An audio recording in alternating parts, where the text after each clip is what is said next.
Today's movie is like if the menu from a few years back had a sinister, creepy cousin that you only found out about through rumors. Be careful what you wish for. Welcome back, as the great poet DJ Khaled once said. Another one. 32 weeks now, we are back with another movie, and this one leans more on the slightly disturbing side, so strap in. But first, we are getting a new VHS movie, and it's going to be a freaking musical. VHS Mixtape is set to hit us this October, and I cannot wait. This is my favorite series. I so look forward to it every year because every installment is so different. This one is going to feature RZA, Flying Lotus, Tobias Forge from Ghost, Ernest Dickerson, who directed the fantastic Tales from the Crypt Demon Knight, David Moreau of Mads and Renee Zahn, who is also a new director for me.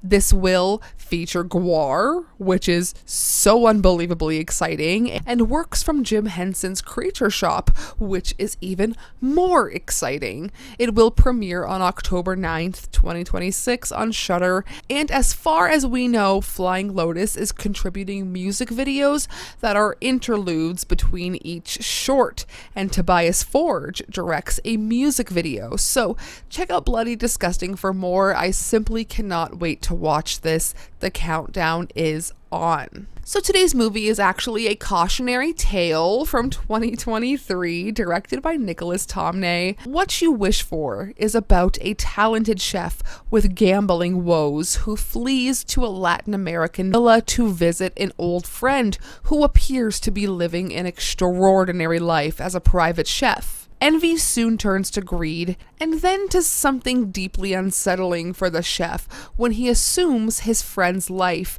and discovers the motives of his mysterious clients. Firstly, the best part of this movie is Nick Stahl in this starring role. He's so great in this movie. If you're not familiar, Nick Stahl was notably in Bully, Disturbing Behavior, and even Sin City.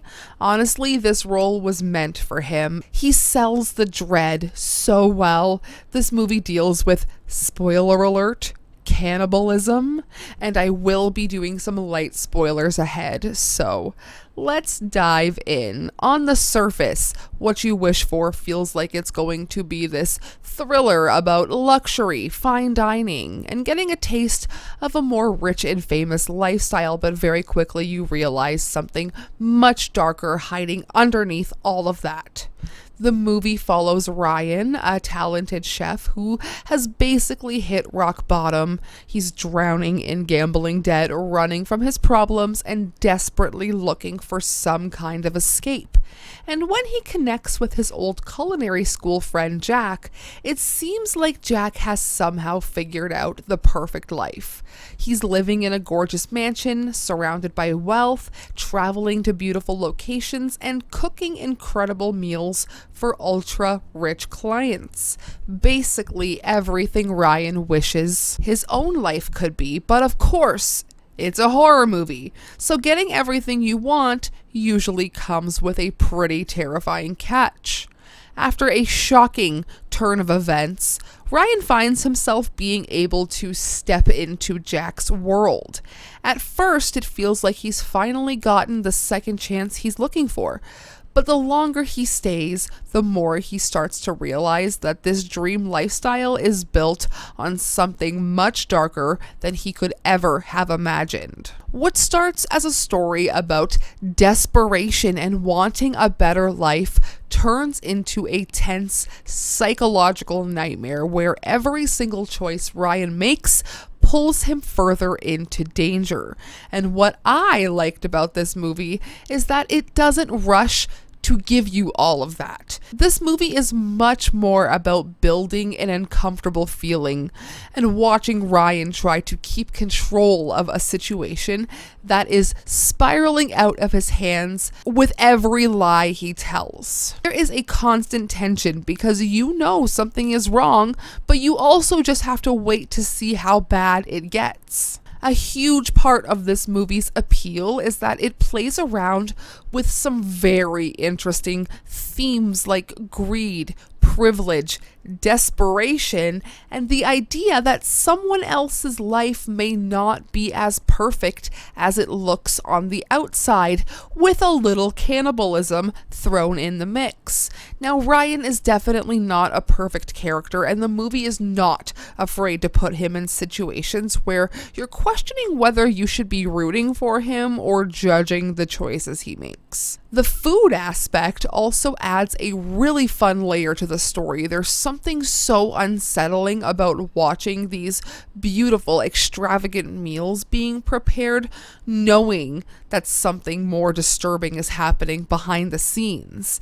It's almost like if the menu, and I hate this movie, I really did not like this movie, but Fresh, where the food becomes the horror, it's like if those two blended themselves together in a really fun way. And it turned into something more luxurious and inviting that slowly becomes so unbelievably sinister. Overall, What You Wish For is a really fun thriller that mixes a little bit of dark comedy, suspense, and horror in a way that keeps you guessing.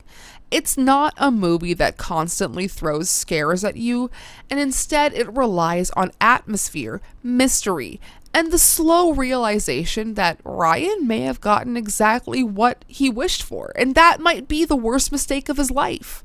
But if you enjoy slow burn thrillers with a morally messy main character, creepy rich people, and a story that keeps revealing more layers as it goes, this one is definitely worth checking out. And like I mentioned, this was written and directed by Tomnay, who was also known for the 2010 psychological thriller The Perfect Host. Like What You Wish For, The Perfect Host also focuses heavily on deception, identity, and characters getting trapped in situations that spiral way beyond their control. But What You Wish For was inspired by real-world fears around wealth and exclusivity.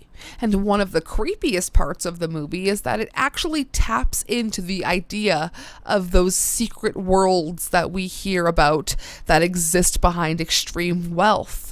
Private experiences, underground communities, and people who can literally buy things that most of us would never even imagine. The title itself is ironic because the phrase "be careful what you wish for" is basically the entire DNA of the movie, and Ryan wants a way out of his situation, but the thing he thinks will save him becomes the exact thing that threatens him. A lot of tension comes from the moral choices rather than the traditional horror elements. It's very much a how far would you go if you were desperate enough type of story, and the wild thing about it is that the scariest thing in the movie is what people are willing to do when they finally think they found their way out of the dark. And that brings us to the end of What You Wish For. What I really love about this movie is that it takes something we all understand, the feeling of wanting more, the feeling of wanting a fresh start, wanting to escape the life we're stuck in, and it twists it into something so unbelievably unsettling, because the truth is sometimes the thing we think is going to save us can end up being the thing that destroys us. Ryan spends the entire movie chasing someone else's life, convinced that if he can just have what Jack had, all of his problems will disappear. But What You Wish For asks a pretty uncomfortable question. What part does survival turn into becoming the very thing we are afraid of? And sometimes those are the stories that stick with you the longest because they feel a little too possible. So if you are a fan of slow burn psychological thrillers and movies that make you sit there afterward thinking, what would I have done in that situation? Then I think What You Wish For is definitely worth checking out. So in saying all of that, thank you so much for being here for another week. Thank you so much for listening. Stay strange, stay spooky, and until next time, be careful what you wish for. Sayonara, suckers.